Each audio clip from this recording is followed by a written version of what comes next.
Here with Coach Helton of Scott County High School. Coach Helton, you're no stranger to the sidelines and the bench. Coaching 24 years with the girls. Now you're switching over to the boys. What do you think your main obstacles will be, and what will be the difference? You know, I'm actually flipping back. I started with the girls, or I started with the boys with Coach Hicks. In 98, 99, 2000, I was on the boys' staff. And then Tara and I, she was on the girls' staff, and then when that job came open, I moved over to the girls. But, you know, right now, our biggest challenge is putting a new system in. We have a new staff. These kids have played a little bit different over the last few years, and so right now our biggest challenge is implementing a fast-paced system. We want to get up and down. I know Hubert Davis says they're the fastest team. They want to be the fastest team in the country at the University of North Carolina. We want to be the fastest team in the state of Kentucky. So that's probably my biggest hurdle right now, just trying to instill, we got to go. We got to go. Who do you think your leading contributors will be this year, or who do you put on the shoulder? You know, it's a lot of pressure on our senior class. We got some really good seniors, but it's new for them. So, you know, I'm putting a lot of emphasis on how they handle practice. You know, Ben Glenn, just an incredible kid on and off the court. You know, Preston Luckett, Zaire Ray, probably one of the more athletic kids we'll have on our team. So our senior class is strong. You know, then we have a couple of juniors with you know, Monte and Phillip. You know, a couple sophomores. You know, Colton, and then which he's our kid, and then you know, Reed Rutledge. We got Cody Gayhartman. We've got Ryder Horn. We've got some kids that are going to have to play big minutes who ain't used to playing big minutes. Not only are they going to play big minutes, they're going to have to contribute. So we're excited. We got some football kids here that'll join us in about, hopefully, 3 to 4 weeks. Hopefully their season will keep going as long as it can. And, you know, definitely, right now we're just in a transition. They got to learn how to practice. Got to learn the style, and we'll get there. Speaking of the schedule, it just come out. I know every game is a big game for you, but is there some that stick out to you? Daggone district. Our district is, I believe, in one of the polls, you got the 5 top teams in our district. 4 of them are in the 42nd with, you know, Bryan Station, Douglas, Sayre, Henry Clay, and the number 1 team in the region is a mile and a half from here, Great Crossing. So, you know, I think anytime you look at our schedule, you got to look at that district.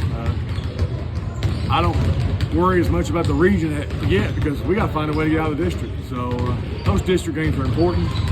Also, you know, we play Great Crossing. It's a newer rivalry, but you know, a very talented team that you know, they're not just good for our region. They're one of the best teams in the country.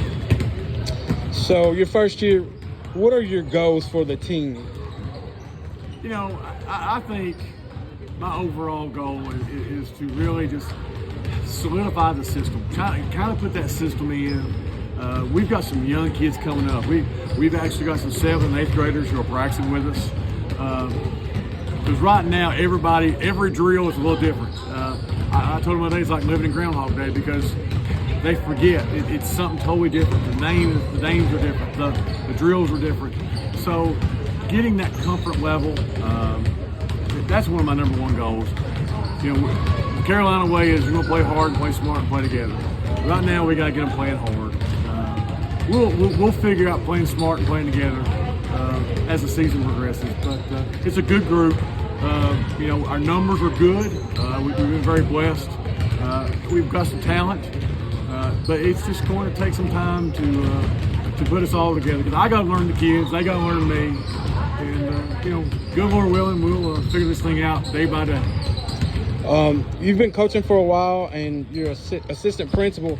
Can you kind of speak on being able to work with these kids for the amount of time that you have? You know, I'm a big fan of coaches being in the hallways. You know, in the role that I have, Coach Tara, who's my wife, she's a PE teacher in this building. I'm an athletic director and assistant principal, so I get to see these kids in the hallway sometimes I do my observations on teachers. They're in the classrooms. And I think, everybody talks about boys and girls and the coaching differences. No matter what you're doing in coaching, it's about relationships. And building relationships with these kids on and off the court is so key. I don't care if you're a boys coach, if you're a girls coach, whatever. And I don't care what age you are. That's so important. So for me to be the athletic director, I get to see these kids on Friday night. Some of them playing football, some of them play soccer. Some of them play baseball. So it's great for me to see them off the court. And I love to see them in the hallway. Sometimes they'll come see me. Sometimes they'll go the other way. And they just want to make sure that when I get called on the radio, I'm not coming to get them. Other than ball, what do you try to instill in your players as well as students? Our hierarchy of how our system ran is faith is number one. We don't talk about a particular faith, but we do believe in praying. We pray before the games, we pray after the games. I believe family is number two. We strive to instill, you have faith, family, and then education. Those are so important. Those are the ones that's always going to be there. Your faith, your family, and education, and then basketball. Because we're not just here to build good basketball players. We're here to work with young kids. We're here to, show them that, we're a husband and wife combination. And we may fuss every now and then, but we still love each other. We may not agree with everything, but you know what? That's life. And they got to know how we react. Because a lot of times people think we're just here to win. We want to win. However, it means the world to me to see a kid in church. It means the world to me to see a kid with their family spending that time. We do weekly grade checks with our kids, and we take that serious because less than 6% of these kids will go to college. Any kid will go to college and play athletics because everybody thinks they're D1. And that's not always the case. So that education and that work ethic that we're trying to build on and off the court, we put a lot into it. Is there anything else that you would like people to know about the Scott County program? I think the biggest thing to take away from this program is this community is incredible. We have two schools. They're both state-of-the-art. It's a small college campus, and we're just so blessed. We've been here 28 years. I'm from Corbin, and I'm proud to be a Corbin Red Hound, but this is my home now. Tara's from Estill County. We met in college, and we've been here for 28 years. There's no other place I'd rather be. We looked around a few places, and the good Lord's plan was for us to stay around here. And we're very appreciative. We're very thankful. We love our kids. We love our community. We love our teachers. We're just a very blessed school system, our administration, my principal. When you're an AD, an AP, and a head coach, there's a lot going on, and my principal, Elizabeth Gapehart, allows me to get my work done, to get my job done, and I try my best to give every day to Scott County High School, like this community has given back to us. Speaking of basketball, how do you think basketball is statewide in Kentucky? How much is it important to communities, families, those? I think it's growing back a little bit more. I do think that Kentucky has seen kind of a change. A lot of people are talking about the kids going to Kentucky, and right here in our own hometown, Malachi, he signed with University of Kentucky, and this community is so fired up. They're excited about the state of basketball, of high school. They're excited about Kentucky basketball. They're excited, because you come in here on Friday night, you're going to see a gym packed. Whether it's girls playing or the boys playing, you're going to see a big crowd. You're going to see one of the finest gyms in the state of Kentucky.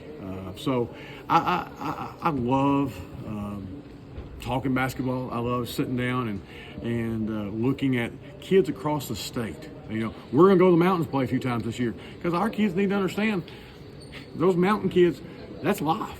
You know, we'll go up and we'll scrimmage up at Johnson Central, and we'll scrimmage Martin County. You know, that's going to be an incredibly difficult scrimmage for us because we know how physical they are. We know that they put their life into what they do every day, and a lot of respect statewide. I think the Mr. Basketball talk is going to be really fired up this year because we got some great players.